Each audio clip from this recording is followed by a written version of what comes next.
Mosi hari ini menyatakan bahwa Dewan akan melarang sekolah untuk mengeluarkan siswa yang melakukan pelanggaran berat seperti perundungan, memakai narkoba, dan lain sebagainya. Dan saya sebagai perwakilan tim pemerintah menyatakan setuju akan mosi ini. Dewan Juri yang terhormat, izinkan saya menyampaikan pidato argumen saya yang akan saya mulai dengan latar belakang yang melandasi, argumen saya, solusi, dan dampak yang bisa kita harapkan dari disetujunya mosi ini. Ketika membicarakan sekolah, maka kita membahas pendidikan. Pendidikan atau edukasi bisa diartikan sebagai suatu proses belajar mengajar yang dilakukan baik secara formal, melalui sarana seperti di sekolah, tempat bimbingan belajar, maupun yang secara non-formal, tanpa melalui sarana seperti mengadopsi informasi dari buku, internet, dan sumber informasi lainnya, yang mempelajari segala sesuatu yang diperlukan oleh seorang individu untuk menghadapi kehidupan sehari-harinya. Dalam hal ini, sekolah menjadi elemen penting dan tidak hanya secara akademis dan non-akademis, tetapi juga dalam hal pembangunan karakter. Sekolah yang kami maksudkan di sini adalah sekolah atau pendidikan wajib yang ditempuh selama 12 tahun. Dari situ kita bisa menyadari kalau sekolah mempunyai peran untuk mendidik peserta didik secara keseluruhan sebagai individu, bagaimana mereka nantinya dalam menghadapi realita kehidupan mereka, baik yang menyangkut materi hingga yang menyangkut interaksi sosial mereka sebagai makhluk sosial. Dikeluarkannya pelajar yang melakukan pelanggaran berat seperti perundungan dan pemakaian narkoba telah menjadi kebimbangan nyata yang dihadapi banyak sekolah. Istilah kenakalan remaja sudah ada sejak lama dan realitanya pun sudah kita hadapi dari tahun ke tahun. Kenakalan remaja sendiri bisa diartikan sebagai perilaku remaja yang dianggap buruk dan merugikan baik bagi pelaku sendiri maupun orang-orang yang ada di sekitarnya. Kita pilih satu persatu. Kenakalan remaja tentu ada yang masih bisa dianggap ringan dan ada yang dianggap berat. Kenakalan seperti merusak fasilitas sekolah karena ketidaksengajaan ketika bermain itu bisa diklasifikasikan sebagai kenakalan remaja yang ringan. Yang dirugikan dalam kasus ini tentu pihak sekolah. Tetapi dampak kerusakan yang mereka sebabkan pun masih bisa ditangani dengan mudah karena hanya sebatas mengganti barang. Bagaimana dengan kenakalan yang lebih berat? Kenakalan remaja seperti perundungan yang mencapai ranah fisik, kemudian pemakaian zat adiktif hingga narkoba yang sudah dikategorikan sebagai kenakalan remaja yang berat. Hal ini tentu merugikan sekolah karena mereka harus segera memeriksa dengan pasti beberapa pelajar yang telah terjerumus, lalu berapa pelajar yang telah menjadi korban, siapa koneksi pelajar bermasalah tersebut di luar sekolah, dan bagaimana sekolah harus mengontak orang tua atau wali siswa, belum lagi tindakan apa yang harus mereka ambil untuk memproses pelajar yang adalah pelaku dari perundungan atau penggunaan narkoba tersebut.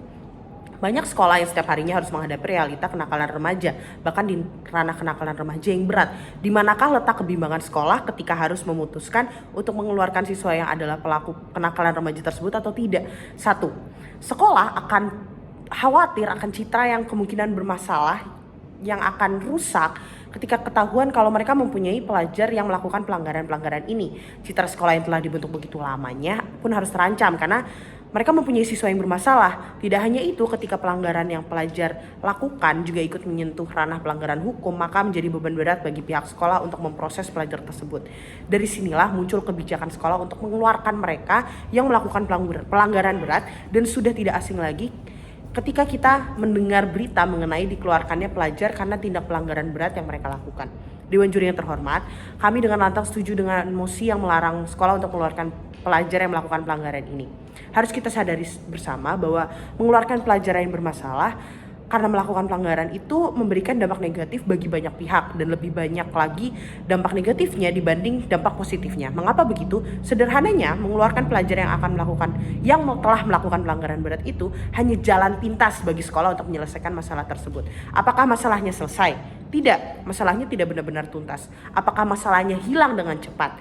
Ya, bisa jadi, tapi realitanya pun tidak begitu. Untuk menjelaskan lebih banyak dampak negatif dari tindak mengeluarkan pelajar ini, saya akan membahas akar dari permasalahannya, yaitu faktor dibalik pelanggaran-pelanggaran berat yang dilakukan oleh pelajar. Faktor eksternalnya, pergaulan remaja, keluarga, dan lingkungan yang mempengaruhi tindakan-tindakan tersebut.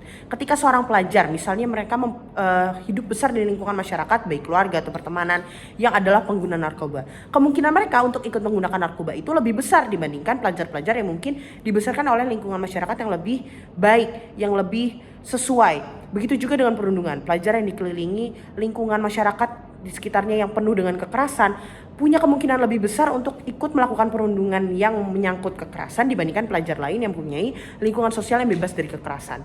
Faktor internalnya, pelajar itu bisa melakukan pelanggaran-pelanggaran tersebut biasanya karena pelampiasan. Lagi-lagi, karena mereka dibesarkan di lingkungan yang seperti itu, akhirnya mereka melampiaskan apa yang selama ini mereka lalui. Atau mereka ikut-ikutan untuk mendapatkan pengakuan dari teman-temannya. Melihat faktor-faktor dan alasan pelajar melakukan pelanggaran tersebut, maka kita bisa melihat kalau sekolah menjadi satu-satunya harapan terbesar bagi para pelajar untuk mengalami perubahan yang positif ketika mereka melakukan pelanggaran berat, dan sekolah untuk memutuskan untuk mengeluarkan mereka begitu saja, kesempatan mereka untuk berubah itu hilang. Dan tentu kalau misalnya sekolah mengeluarkan mereka dengan harapan mereka bisa kembali ke lembaga di luar sekolah seperti keluarga, pergaulan, dan mereka berubah, itu adalah harapan yang tidak bisa dijamin kepastiannya.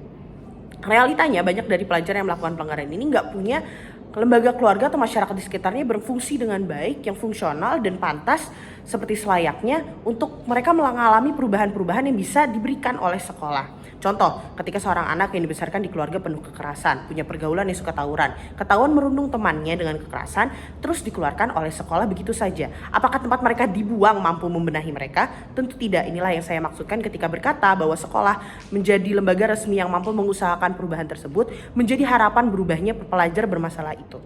Oleh karena itu, Dewan Juri yang terhormat, sudah seharusnya sekolah tidak menyerah begitu saja pada pelajar yang melakukan pelanggaran. Sekolah itu lembaga resmi yang fungsional dan layak yang seharusnya bisa memberikan bimbingan. Kalau memang tidak bisa dikeluarkan, solusi apa yang bisa kita tawarkan? Nah, sekolah bisa memberikan bimbingan konseling secara rutin dan terpantau yang mengikut sertakan teman-teman dan guru-guru sang pelajar. Nantinya guru bimbingan konseling bisa meminta teman-teman terdekat untuk menemani sang pelajar untuk mereka berubah, dan guru-guru juga tidak boleh menyudutkan pelajar yang bermasalah.